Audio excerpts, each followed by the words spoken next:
কালকে সন্ধ্যায় মাগরিব নামাজ পড়তে যাইতেছে ওই পাশে, বা আমরা এই পাশে গুলো সবই আমাদের। মাগরিব নামাজ পড়তে যাওয়ার সময় দেখি যে একটা ফাটা, অল্প ফাটা।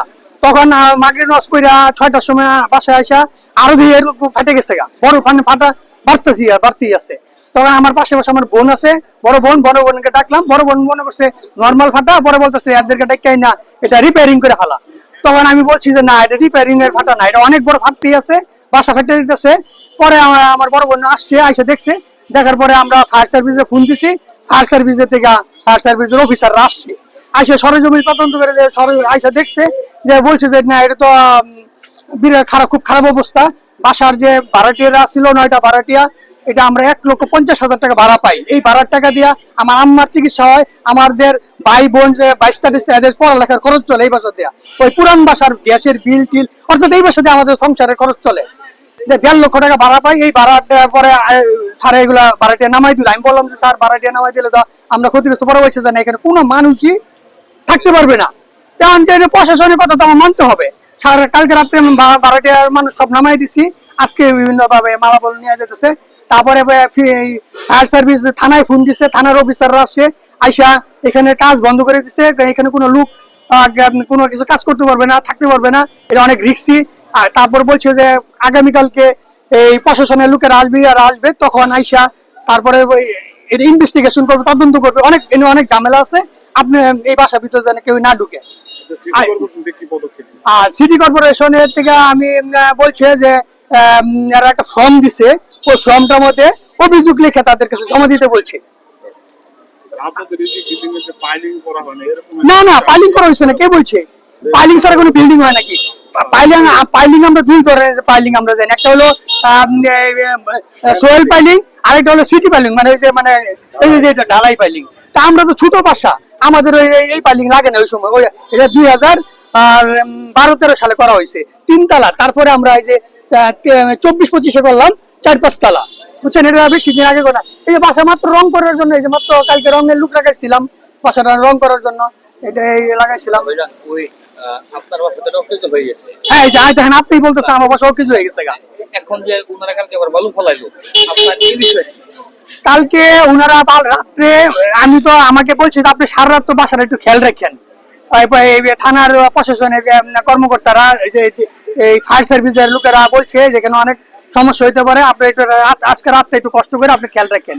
আমি সারা রাতে 3টার সময় এই বালুর ট্রাক নিয়ে আসছে, এরা লোকজন নিয়ে আসা কাজ ধরছে। এই যে বেড়াগুলো ছিল না, এই বেড়াগুলো দিচ্ছে। তখন আমি এদেরকে বললাম, ওরা আমার সাথে বিরাট খারাপ ব্যবহার করছে। একটা লোক নাকি বলছে পরিচয় দিছে ইঞ্জিনিয়ার, সে বলছে যে আমার জায়গায় আমি বেড়া দিব, তারপরে আমি বালি ফলাবো, আপনার কি সমস্যা? আমি বললাম যে ওই লোকের নামটা আমি বলতে পারবো না, তো সে জানিয়ে নিতে পারবো। তো ওরা পরে আমার সাথে, আমি একা রাত্রে 3টার সময়, তখন আমি 999 ফোন দিলাম।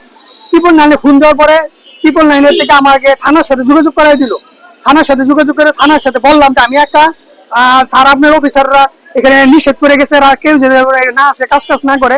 তখন সে আবার আরেকজন স্থানীয় যে দায়িত্বশীল পুলিশের যে অফিসার, তাকে সহ আরো 2-3 জন পাঠাইলো রাত্রে 3:30টার সময়। এইগুলো ফুলারে দৌড়াইলো, রাত্রে 3:30টার সময় দিকে দৌড়াইয়া পরে আমার বললো ঠিক আছে, আপনি বাসা যায় ঘুমান গা এখন, আর আমার কোনো লোকজন আসে যদি এখানে কাজ করে আমাকে ফোন দিবেন, এই আমি নাম্বার দিয়ে গেলাম। এটা এইটুকুই। আমি সরকার, এইটা ইম্পর্টেন্ট কথা, আমি সরকার এবং প্রশাসন উভয়ের দৃষ্টি আকর্ষণ করছি আপনাদের মাধ্যমে। এই যে সরকার যে এই যে পাশে এই যে আমরা শুনতেছি যে এটা 20 তলা ভবনের একটা কাজ চলতেছে। এই জায়গায় প্রথম কথা হলো, এই জায়গা আমাদের 20 তলা ভবন কি উপযুক্ত? এইটা হলো এক। আর দ্বিতীয় কথা হলো, যদি উপযুক্ত না হয় তাহলে এটা অনুমোদন দেয় কিভাবে? আর এই যে আমার এই 20 তলা ভবন করবে, আমার ভবনের নিরাপত্তাটা, আমরা ছোট, আমাদের 5 তলা বাসা, আমাদের বাসার এই নিরাপত্তাটা তারা আগে ইনশিওর করবে না? এটা তো আগে নিরাপত্তাটা দেবো একটা বাসা, এটা না করে সে 15 ফিট গভীর করে ফেলাইছে।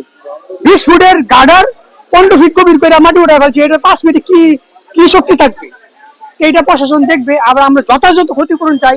আর আগেও বলছি যে এই বাসার টাকা দিয়ে আমাদের সংসারের খরচ চলে, আমরা যে এই যে ভাড়াটা করে চলে গেল, আমরা ক্ষতিগ্রস্ত হইলাম না, এই ক্ষতিগ্রস্তটা প্রশাসনের মাধ্যমে আমি চাই। এরকম ইয়ে হয়ে যাচ্ছে, মিলে গেছে বলে খবর আমাদের কাছে আসাতে আমরা just দেখতে আসছি এখানে আমাদের টিমটা। আমি আমার এসডি এবং সাবস্টেট ইঞ্জিনিয়ার তিনজনই আসছি। প্রাথমিকভাবে দেখলাম যে কিছু মানে হালকা হেলে যাওয়ার একটা প্রাথমিকভাবে একদম, আরো টেকনিক্যালি অ্যাসেসমেন্ট করতে হবে। তবে আপাতত এই মুহূর্তে বাড়ি থেকে লোকজন থাকা নিরাপদ না বলে অলরেডি ফায়ার সার্ভিস জানাই গেছে। আমরাও দেখলাম, আমাদের কাছে মনে হচ্ছে যে এই মুহূর্তে লোক না থাকাটাই ভালো হবে, এই আর কি প্রাথমিক।